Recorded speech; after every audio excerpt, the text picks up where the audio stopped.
दोस्तों नमस्कार, आप देख रहे हैं द दस्तक 24। कुछ दिनों से लगातार हम अपने पड़ोसी देश श्रीलंका में महंगाई और आर्थिक संकट की खबरें सुन रहे हैं।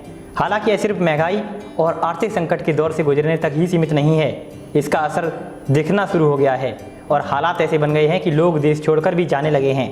ऐसा क्यों हुआ और कैसे हुआ, इस विषय पर बात होगी। जैसा कि हम सभी जानते हैं, चीन हमेशा से पड़ोसी देशों की मजबूरी का फायदा उठाता आया है। वहीं भारत ने इस दिशा में सभी पड़ोस के देशों से सतर्क रहने को कहा है। यहाँ तक कि पिछले दिनों चीन की नेपाल में भी सतर्कता बढ़ने की खबर आई थी, तब भी भारत अलर्ट जोन में था। अब कहीं ना कहीं नेपाल को भी श्रीलंका की हालत देखकर सतर्क होना चाहिए। आपको बता दें कि श्रीलंका में अखबार छपने बंद हो चुके हैं। वहाँ अखबार छापने के लिए कागज़ का स्टॉक लगभग खत्म हो चुका है। अखबार को छोड़िए, श्रीलंका में बहुत सारे लोगों को कई दिनों से 2 जून का खाना नहीं मिल पा रहा है। लोगों के पास रसोई गैस नहीं है, लोग लाइनों में खड़े खड़े बेहोश हो रहे हैं। पूरा देश श्रीलंका के कर्ज में डूबा हुआ है। लाखों लोग देश छोड़कर भाग रहे हैं, वे भारत आना चाह रहे हैं। यह सवाल यह है कि श्रीलंका की यह हालत क्यों हुई। जाहिर तौर पर कहीं कई कारण हो सकते हैं, लेकिन इसमें चीन का कारण अहम है। यहाँ अगर 2 कारणों की बात करें तो हमें बहुत आसानी से तस्वीर सामने नजर आएगी। पहला कारण बताया जाता है कि बहुत आसान शर्तों पर चीन ने श्रीलंका को कड़ी तले दबा दिया। कई सालों से श्रीलंका चीन के डेट ट्रैप में है। चीनी साम्राज्यवाद की जकड़न से श्रीलंका टूट चुका है। श्रीलंका को चीन से कर्ज लेना भारी पड़ा है। दरअसल कोरोना संकट में टूरिज्म सेक्टर को चोट पहुंची और सरकारी खर्च में बढ़ोतरी व टैक्स में कटौती ने श्रीलंका की हालत को और ख़राब कर दिया। इसके अलावा चीन के कर्ज को चुकाने में श्रीलंका अपनी हालत पर रो रहा है। मीडिया रिपोर्ट्स की माने तो चीन का श्रीलंका पर $5 अरब से अधिक कर्ज है। पिछले साल ही उसने वित्तीय संकट से उबरने के लिए चीन से और $1 अरब का कर्ज लिया था। अब आने वाले समय में श्रीलंका को तमाम जगहों पर भुगतान के लिए करीब $7.3 अरब की ज़रूरत है।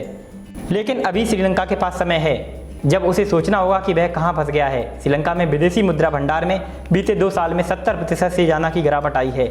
इस वजह से वह अपनी ज़रूरत की अनिवार्य वस्तुओं को आयात करने से असमर्थ है। श्रीलंका की मुद्रा डॉलर के मुकाबले कमज़ोर हो गई है। वहीं दूसरा कारण देखा जाए तो रूस और यूक्रेन के युद्ध से भी इस देश को बहुत बड़ा नुकसान हुआ है। बताया जाता है कि युद्ध की वजह से श्रीलंकाई संकट की प्रक्रिया तेज हो गई है। जो हालात अगले 6 महीने में बन सकते थे, वह 1 महीने में ही जमीनी स्तर पर दिखने लगे हैं। युद्ध के दौरान कच्चे तेल में आग लगी हुई है।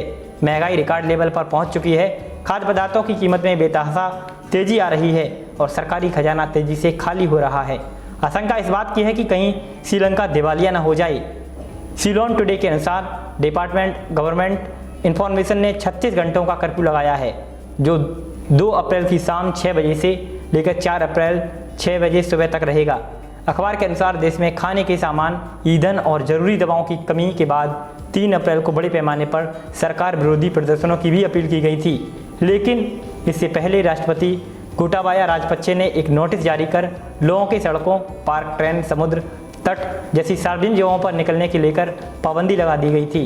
हालांकि नोटिस के अनुसार जिन लोगों को प्रशासन ने पास जारी किया वो बाहर निकल सकते थे और निकल भी रहे हैं। श्रीलंका के अंग्रेजी अखबार डेली एफटी में पत्रकार तेनाकुन सुरसीपाला ने एक लेख लिखा है, जिसमें उन्होंने कहा है कि जनता का इस तरह प्रदर्शन करना, सड़कों पर उतरना न्याय संगत है, क्योंकि उन पर इस आर्थिक संकट से आने वाला बोझ और कठिनाइयाँ बेहद असहनीय होती जा रही हैं और इन समस्याओं का कोई व्यवहारिक समाधान नजर नहीं आ रहा है। लेख में वो श्रीलंका की सरकार के उस दावे को खारिज करते हैं जिसमें कहा गया है कि ये विरोध प्रदर्शन राजनीतिक पार्टियों से प्रेरित है। वह कहते हैं, ऐसा लगता है यह प्रदर्शन लोगों का ही है, ना कि पार्टियों की राजनीति से प्रेरित है। काफ़ी हद तक प्रदर्शन कर रहे लोगों के बर्ताव आम जनता के बर्ताव ही हैं, जो सरकार से मिली नाउम्मीदी और सरकार के अपने कामों में फेल होने के फलस्वरूप आ रहे हैं। यह जानना जरूरी है कि चीन ने मुसीबत के वक्त श्रीलंका से मुंह फेर लिया है। वह कर्ज की शर्तों में कोई रियायत देने को तैयार नहीं है।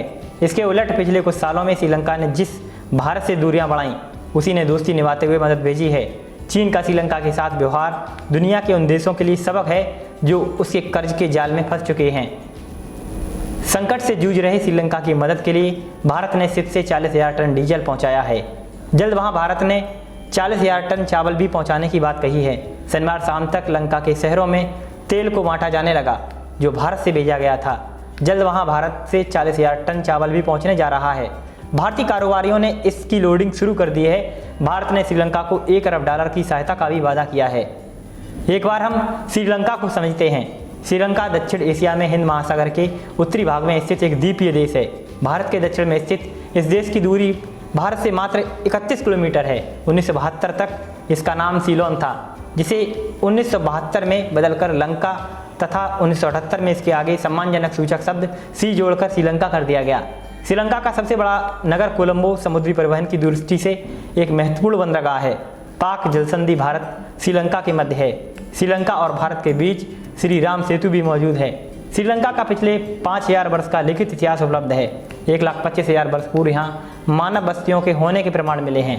यहाँ से 29 ईसा पूर्व में चतुर्थ बौद्ध संगति के समय रचित बौद्ध ग्रंथ प्राप्त हुए हैं। प्राचीन काल से ही श्रीलंका पर शाही सिंघल वंश का शासन रहा है। समय समय पर दक्षिण भारतीय राजवंशों का भी आक्रमण भी इस पर होता रहा है। 3वीं सदी ईसा पूर्व में मौर्य सम्राट अशोक के पुत्र महेंद्र और संघमित्रा यहाँ आने पर बौद्ध धर्म का आगमन हुआ। 16वीं सदी में यूरोपीय शक्तियों ने श्रीलंका में अपना व्यापार स्थापित किया। देश चाय, रबड़, चीनी, काफ़ी, दालचीनी सहित अन्य मसालों का निर्यातक बन गया। प्रशासनिक रूप से श्रीलंका 9 प्रांतों में बटा हुआ है। इन 9 प्रांतों में कुल 25 जनपद हैं। इन जिलों के तहत मंडलीय सचिवालय आते हैं और इनके घटक इकाइयों को ग्राम सेवक खंड कहते हैं। इस खबर में इतना ही।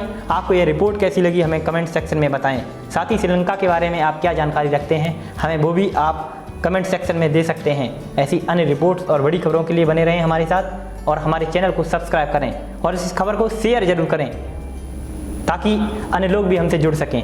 बने रहें हमारे साथ। नमस्कार।